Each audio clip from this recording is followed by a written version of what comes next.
नमस्कार मित्रों, RS360 के मंच पे आपका दोस्त, आपका शुभचिंतक, आपका हितैषी नवीन शर्मा तहे दिल से आपका हार्दिक स्वागत करता है। साथियों, RS360 जो मेरा टेलीग्राम चैनल, जहां पे डेली बेसिस पे मैं करंट अफेयर का अपडेट कर रहा हूं। पिछले कुछ दिनों से, कुछ दिन मैं नहीं कर पाया, लेकिन लगातार मैंने किया है और आगे भी चलता रहेगा। उसका डिस्क्रिप्शन, उस लिंक का इस वीडियो के डिस्क्रिप्शन बॉक्स में आप देख सकते हैं। मेरा ऐप RS360, जहां पे RS EURO के लिए, अब RS के लिए लगातार मेरा काम पहले भी था, अब लगातार चलेगा प्री और मेंस के लिए।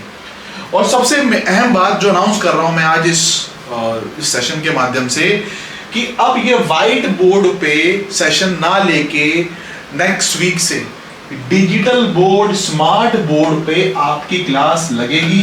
और RS का मैं काफी सिलेबस तो यूट्यूब पे ही कवर करा दूंगा। ये मैंने जो है प्रोसेस कर लिया है। तो साथियों, ये RS 2023 की भर्ती, देखो EURO का भी पेपर का एनालिसिस, वो उसके लिए एक अलग वीडियो डिजिटल बोर्ड पे जब सेशन करेंगे नेक्स्ट वीक, तब उसके बारे में कट ऑफ और बहुत सी चीजों के बारे में बात करेंगे। बट आज का सेशन जो है ये आधारित है RS 2023 भर्ती पे।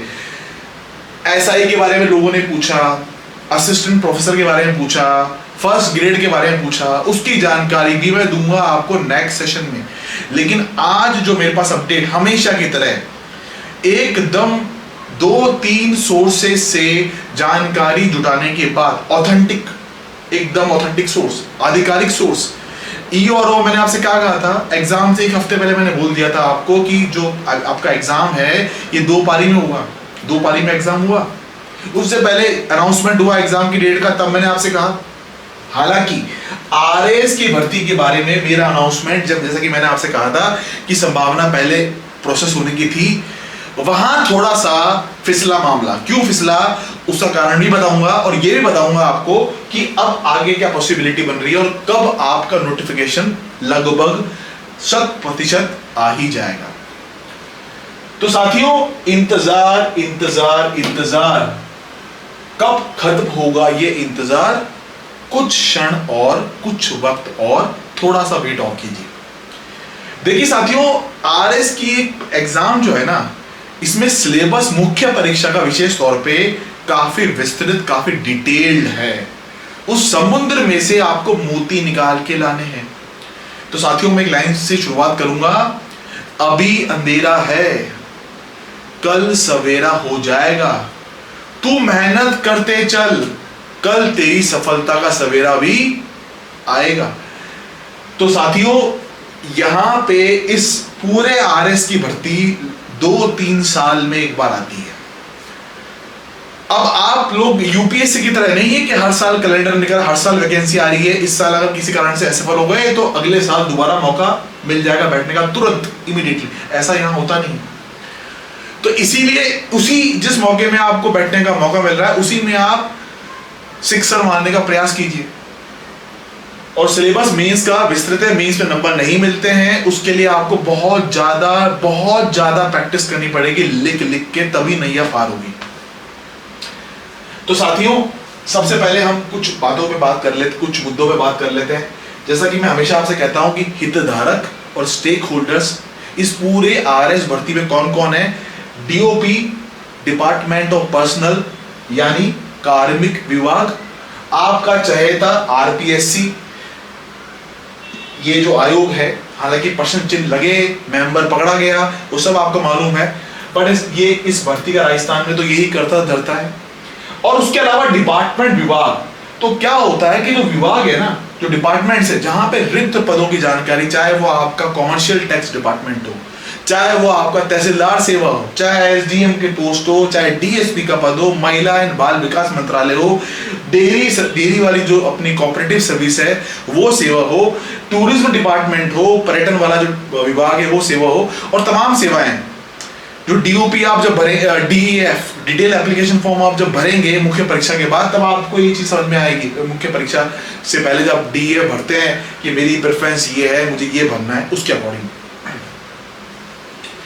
तो साथियों, कुल मिला के ये है कि ये जो आपका ये जो खेल है हमारा, ये विभाग जो है टोटल पहले जो गाड़ी आरएएस की भर्ती की जो एक्सप्रेस है ना, ये भर्ती एक्सप्रेस स्टार्ट हुई थी आपकी 587 अगस्त महीने में लास्ट ईयर।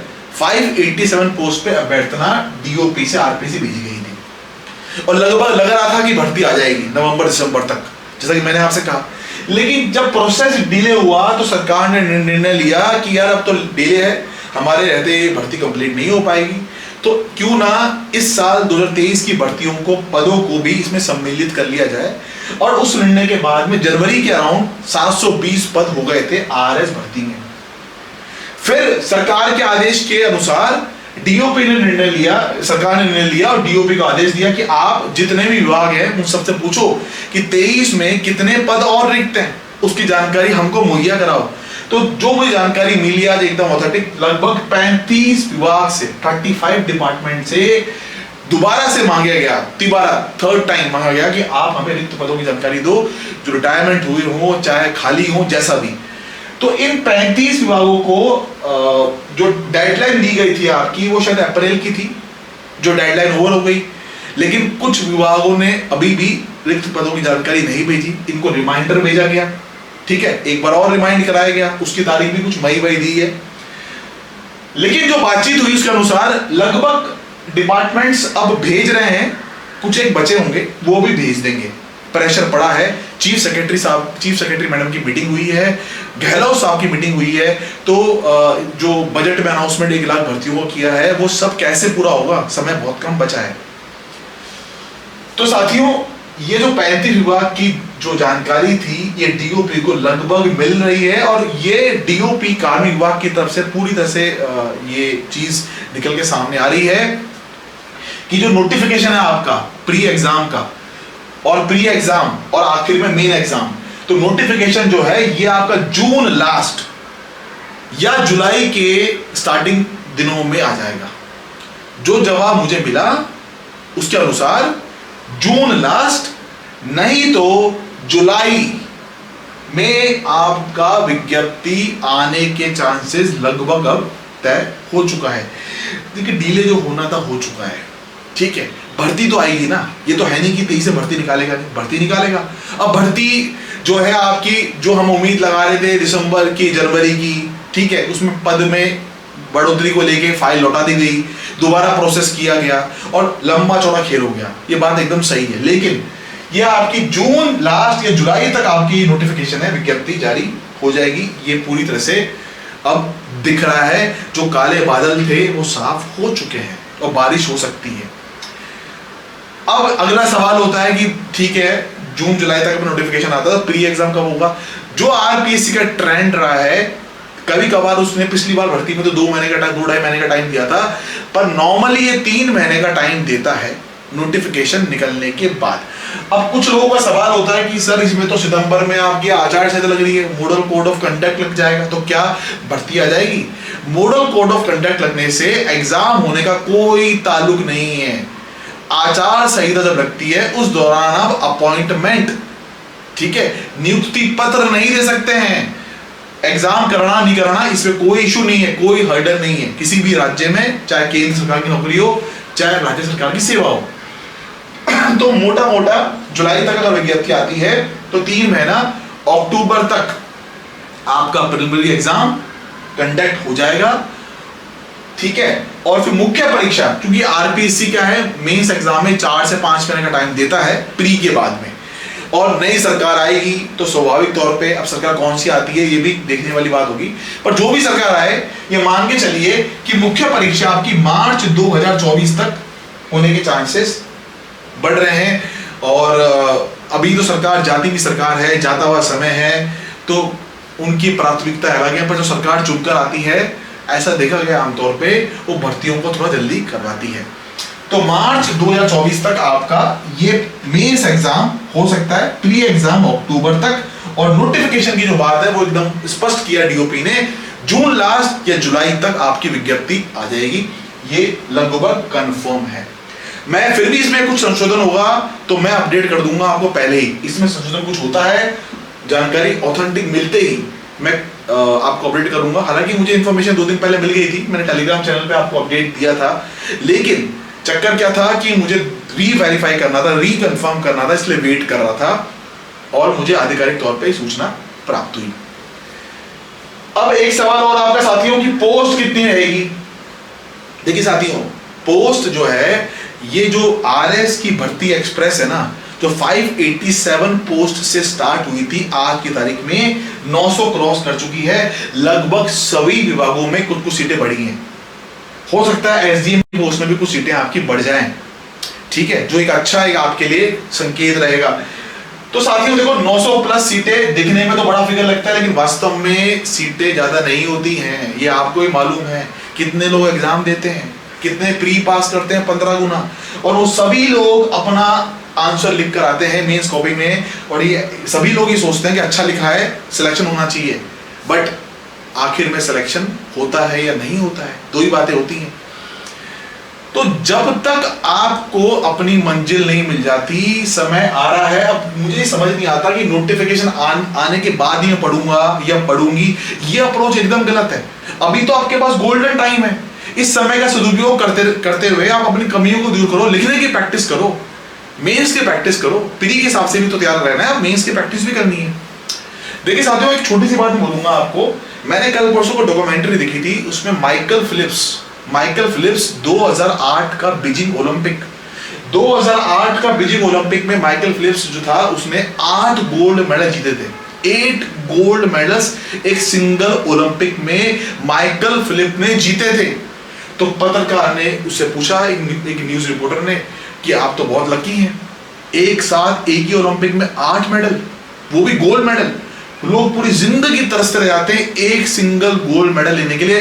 गोल्ड छोड़िए, एक ब्रॉन्ज लेने के लिए भी जिंदगी भर तरसते रह जाते हैं, लेकिन आप तो एक ही में 8। तो उन्होंने पत्रकार को बड़ा एक अच्छा जवाब दिया, जो हम सब के लिए एक प्रेरणादायक या इंस्पिरेशन का सोर्स है। उन्होंने बोला कि 8 गोल्ड मेडल तो आपको मेरे दिख रहे हैं और आपने उसको मेरे लक से कंपेयर किया, पर आपको पता है मैं एक दिन में 8 घंटे से ज्यादा समय पानी के अंदर गुजारता हूं। तो महीने का कितना हो गया? लगभग 240 घंटे, ठीक है। और साल का निकालिए फिर आप। तो एक दिन में जो व्यक्ति पानी के अंदर कितना स्ट्रगल उसे करना पड़ा होगा, सांस रोकना, वो सब टेक्निक्स होती हैं, 8 घंटे ज्यादा समय बिताएगा, तो आप समझ सकते हैं कितना हार्ड वर्क उसने किया है। उसने हर चीज को बारीकी से टेक्निकल ऑब्जर्वेशन कर लिया कि कहां पे कमी होती है, रेस में कैसे पीछे हो सकता है। तो जब पत्रकार ने पूछा उससे जवाब, तो इस घंटे को जवाब देने के बाद उसका अगला जवाब था कि अगर आप भी इतनी प्रैक्टिस कर लोगे 8 घंटे 9 घंटे की, तो आप भी मेडल जीत जाओगे, चाहे भले ही आप स्विमिंग के प्रोफेशनल हो या ना हो। तो इस स्टोरी से, इस बात से एक सबक मिलता है कि मुख्य परीक्षा का सिलेबस विस्तृत है, डिटेल्ड है, नंबर लोगों के नहीं आते हैं। आपको सबको पता है कट ऑफ कितनी गई, 800 में से 314 नंबर 800 में से, जो कि 40%, वो आप अपने आप लगा लीजिए हिसाब, ठीक है, 40% से भी कम कट ऑफ है। सबने तो इतनी पढ़ाई करी है, नोटिफिकेशन का वेट करते हैं, लेकिन नंबर क्यों नहीं आ रहे? नंबर देता नहीं है। ऐसा नहीं कि लोगों लिखा नहीं है, लोगों ने अच्छा से लिखे होंगे, वहां पे भी नंबर मिलते नहीं है। तो इस बात को ध्यान में रखते हुए कि आखिरी सिलेक्शन मेंस एग्जाम से आप लिखने की प्रैक्टिस इतनी इन डिटेल और स्ट्रेटजी बनाते हुए कीजिए कि पेपर कैसा भी आ जाए, ठीक है, और कैसे भी सवाल आपको उस पेपर में मिले, लेकिन आप इतना कर दो कि कितनी भी टफ कॉपी चेक करे, लेकिन वो बोले यार इसने तो इतना लिख दिया कि मैं क्या करूं, झक मार के उसको नंबर देने ही पड़ेंगे आपको, ठीक है। इसका कोई तोड़ नहीं है, मेहनत का कोई तोड़ नहीं। लक अपनी जगह है, लक बिल्कुल चलता है, लेकिन मेहनत का भी कोई तोड़ नहीं है। तो साथियों, ये चीज है बुरी, और इसके अकॉर्डिंग आप अपनी स्ट्रेटजी बनाइए, प्लानिंग कीजिए, समय का सदुपयोग कीजिए। समय जो है अब नजदीक है। EORO का डिटेल डिस्कशन मैं डिजिटल बोर्ड जब आएगा नेक्स्ट वीक में मैं करूंगा आपसे। उसके अलावा जो सवाल था साथियों का SI की भर्ती के लिए, सवाल था असिस्टेंट प्रोफेसर के लिए, उसके लिए मैं सेशन में जल्दी शूट करने वाला हूं नेक्स्ट वीक। मुझे और इनपुट मिल जाएगा वैकेंसीज का, तो डेफिनेटली आई विल कन्वे। बहुत बहुत धन्यवाद आपका, थैंक यू वेरी मच। आप सबका दिन बहुत शुभ रहे।